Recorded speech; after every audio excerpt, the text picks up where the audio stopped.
There is power in knowing your people's pain, your ancestors' pride. To explore beyond your homeland, it's not to abandon it, it's to expand it. Rock Ichtana Balasaka El Altu Sasistu Karba It's okay to be born African, but not to feel the African spirit. To walk in African skin, carry on African name, and speak with an African tongue, yet feel disconnected from its soul. To crave sushi more than jollof. To vibe with yoga more than ancestral rituals. To learn Japanese history while forgetting your own tribe's myths. The answer is complex, but let's unpack it. Identity is not a prison. Identity should never be a cage. Being African is birthright, but how to live that truth is yours to decide. Africa is not monolith, it's a continent of over 50 countries, thousands of languages, infinite cultures. To say one must act African is to reduce a rich, nuanced identity into a stereotype. Some Africans are born into villages where tradition still reigns. Others are raised in cities with skyscrapers and Wi-Fi where Afrobeats coexist with K-pop and philosophy lectures. Some are raised abroad with African parents but Western conditioning. So when someone says you are not African enough, what are they measuring? Accent, fashion, religion, the ability to dance to drums? The soul is a traveler.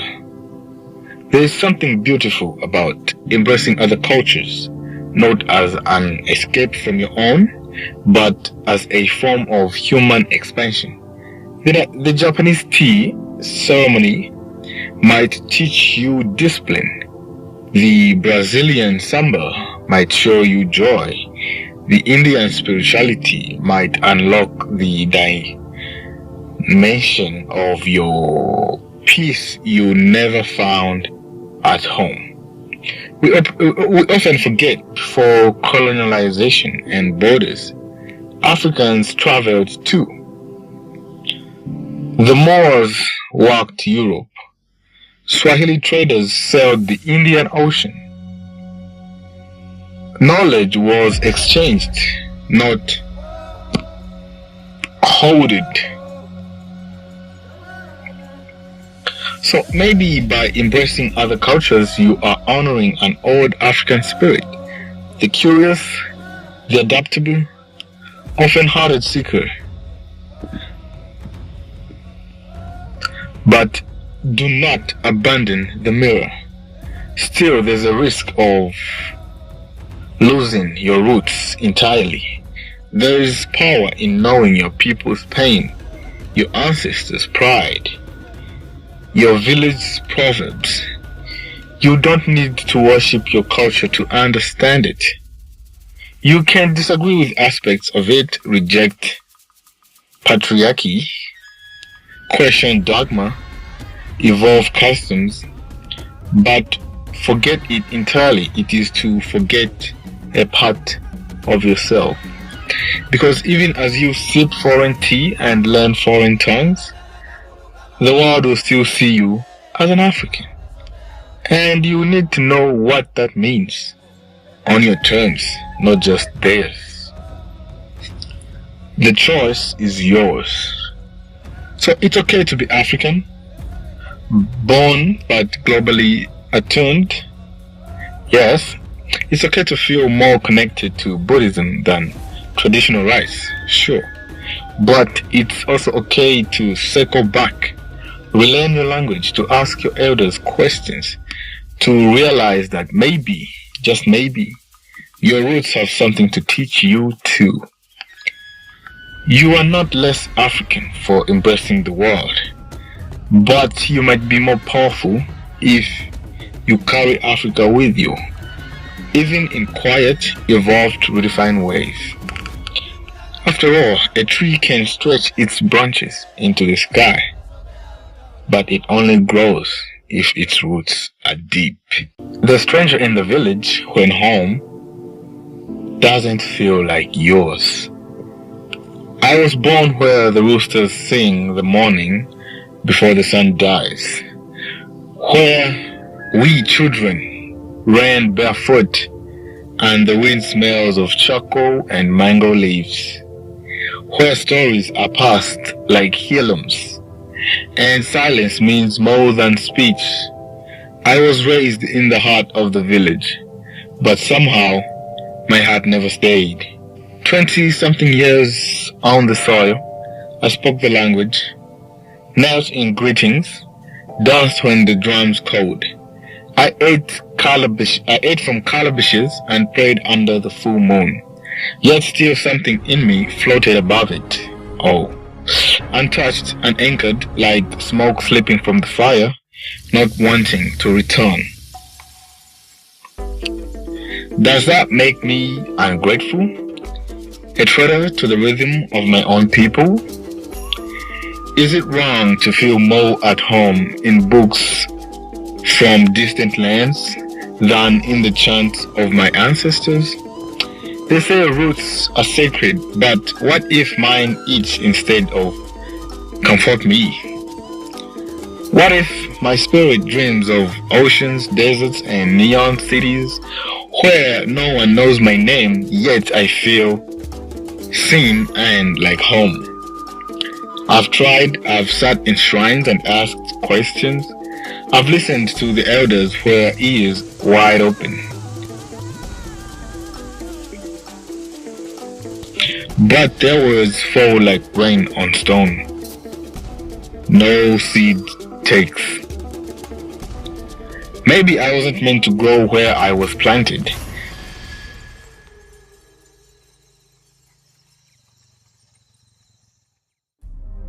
Maybe my soul is a traveler wearing the wrong passport.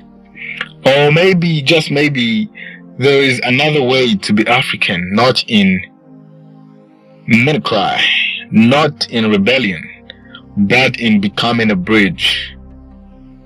A bridge between the firewood and the skyscraper, between the moonlight folktales and the neon philosophies, between the dust and the digital. No, I don't feel guilty anymore, but I carry the village in my blood. Even if I no longer carry it on my back, and perhaps that's enough.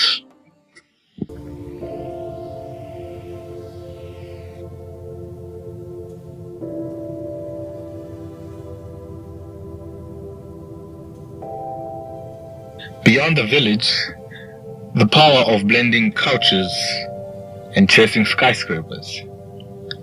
There is a reason the stars can't stay still.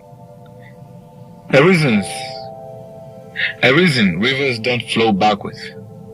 A reason why some of us born under the African skies feel the pull of places we've never been. It's not betrayal, it's evolution.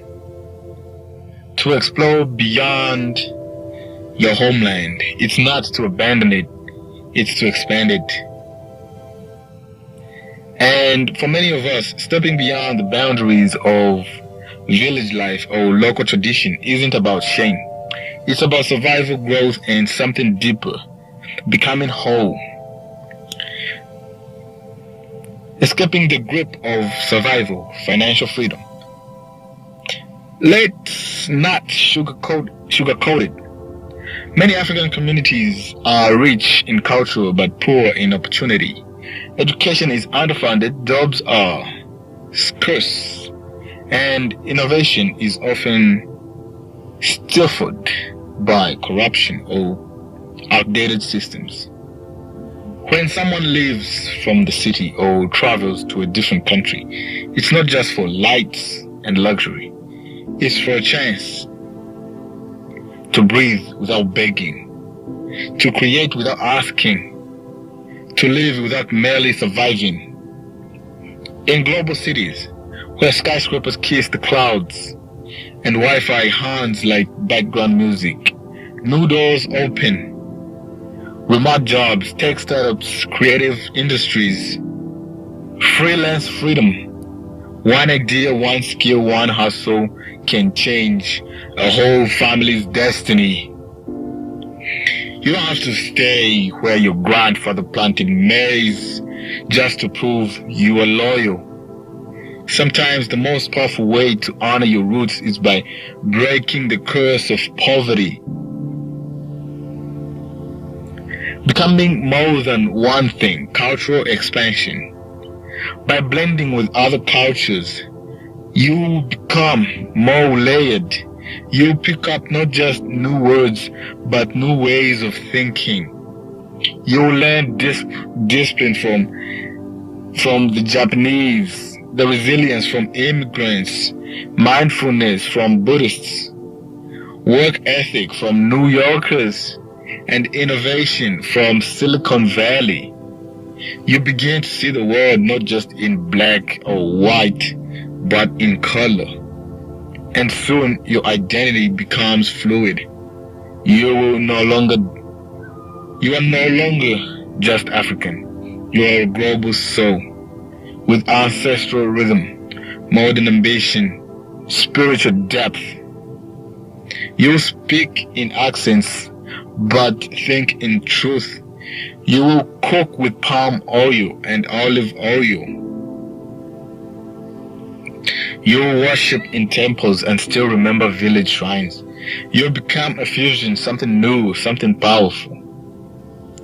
Freedom of thought, breaking mental chains. In many tradition settings, questioning is rebellion. But in global spaces, curiosity is currency.